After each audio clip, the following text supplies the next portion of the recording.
नमस्कार, आप सभी के अपने चैनल जय गुरुदेव उत्तराखंड पर एक बार फिर से बहुत बहुत स्वागत है। कामना करते हैं कि आप और आपके परिजन सभी स्वस्थ होंगे, सुखी होंगे। इसी कामना के साथ बढ़ते हैं आज के अद्भुत क्रमांक की ओर। आज के इस क्रमांक में आप सभी के लिए 8 कुछ ऐसी महत्वपूर्ण बातें लेकर आए हैं महाराज जी के आशीर्वाद अनुसार। यदि जीवन में इन 8 बातों का ध्यान आप रखते हैं, अगर ये गलती नहीं करते तो आपके जीवन में निश्चित तौर पर सुख तो प्राप्त होगा ही, साथ साथ जीवन में और भी उपलब्धि पूर्ण तौर पर आपके जीवन में जुड़ जाएगी।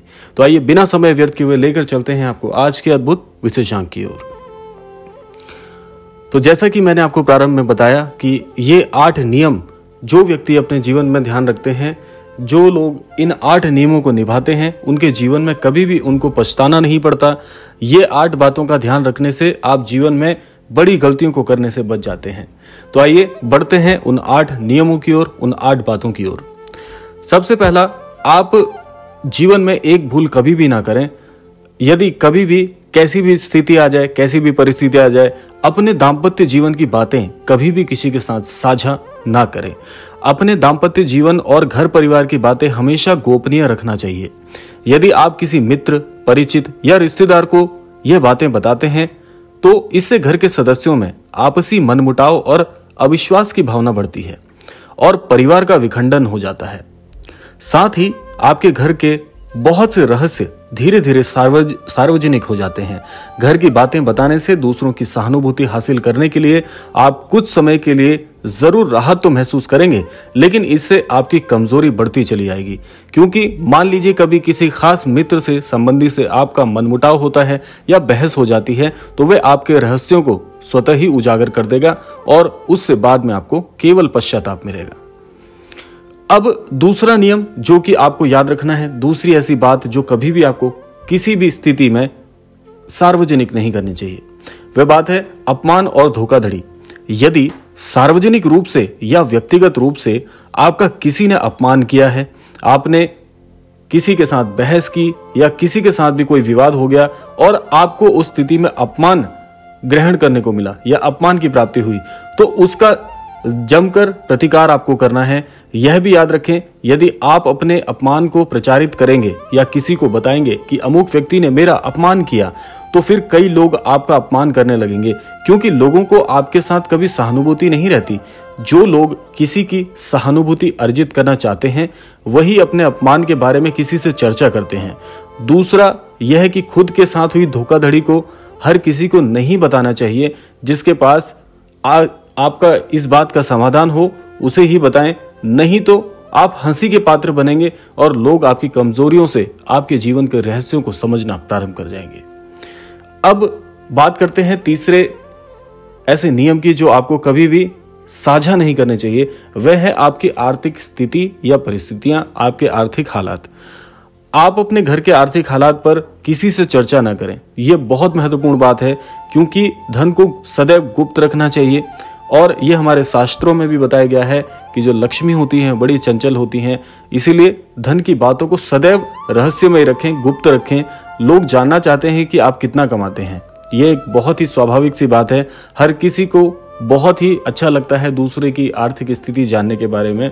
यदि आप सीधे नहीं बताएंगे तो ये लोग दूसरे तरीके से पूछताछ करके अनुमान लगा लेंगे, जो कि एक बहुत ही सामान्य सी बात है। क्योंकि जहां पर भी कभी किसी व्यक्ति के आर्थिक महत्व की, आर्थिक स्थिति की बात हो रही होगी, वहां पर आपको बड़ी ही रोचक ये बातें लगती हैं।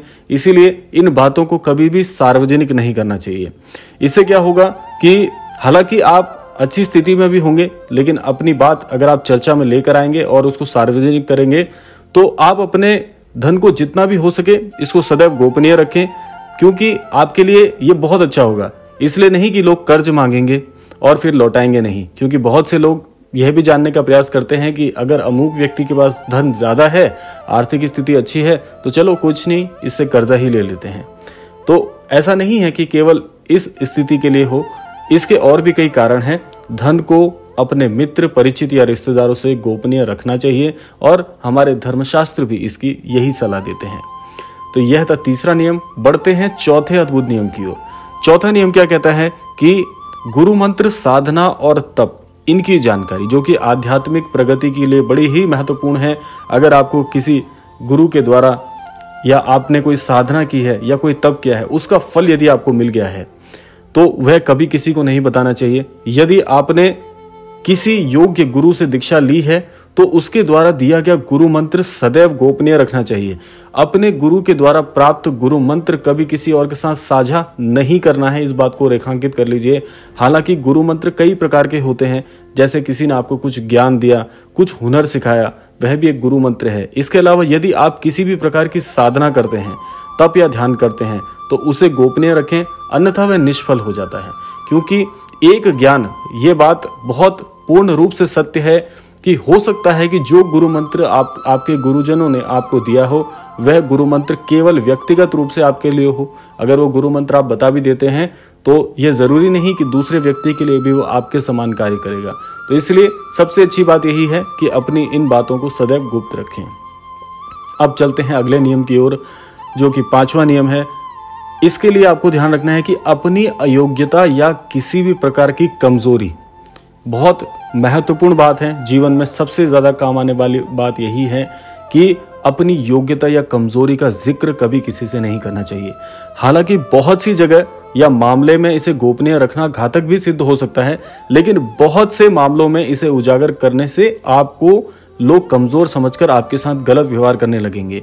मान लीजिए कि अगर आप बुद्धि, एक उदाहरण स्वरूप मैं बता रहा हूं कि यदि आप बुद्धि से कमजोर हैं और आप यह राज किसी से साझा करते हैं, ये रहस्य किसी को बताते हैं कि मुझे चीज़ें जल्दी याद नहीं होती, ये कमजोरी है आपकी, और अगर आप इसको उजागर कर देंगे तो लोग समझ जाएंगे कि आप किस मामले में कमजोर हैं। फिर कई लोग आपकी उसी कमजोरी का फायदा उठा सकते हैं। तो इसलिए इस बात को बहुत महत्वपूर्ण तरीके से ध्यान में रखना है कि यह बात किसी से नहीं बतानी है। इसलिए इस बारे में आप अच्छे से विचार कर लें कि कब, कहां, कौन सी कमजोरी गोपनीय रखनी है। कमजोरी और अयोग्यता में फर्क करना भी आपको सीखना चाहिए। अब आते हैं अगले नियम की ओर, जो कि 6वां नियम है। अपने द्वारा किए गए दान, पुण्य या किसी भी प्रकार की सार्वजनिक सहायता को कभी भी उजागर नहीं कर रहे। जैसे कि आपने जो भी दान दिया है उसे सदैव गुप्त रखें, तो ही उसका लाभ मिल सकता है। गोपनीय दान देवताओं की नजर में रहता है और जिस दान का बखान किया जा रहा है उसका फल सदैव निष्फल हो जाता है। मंदिर में दान दें, किसी गरीब को भोजन कराएं या किसी भी प्रकार का पुण्य करें, आप अपने मुख से उसका बखान न करें, जो कि श्री महाराज जी ने भी अपने मुखारविंद से बताया है कि जो दान होता है, पुण्य होते हैं, ऐसी चीजों का बखान कभी ना करें। क्योंकि ऐसी चीजों का अगर आप बखान करेंगे तो ईश्वर के पास आपकी बड़ी नकारात्मक ऊर्जा पहुंचती है, जिसका फल आपको, जिस दान को आप करें उस दान का जो फल मिलने वाला होता है उस स्वरूप में आपको नहीं मिल पाता। तो अपने मुख से बखान ना करें। यदि आपने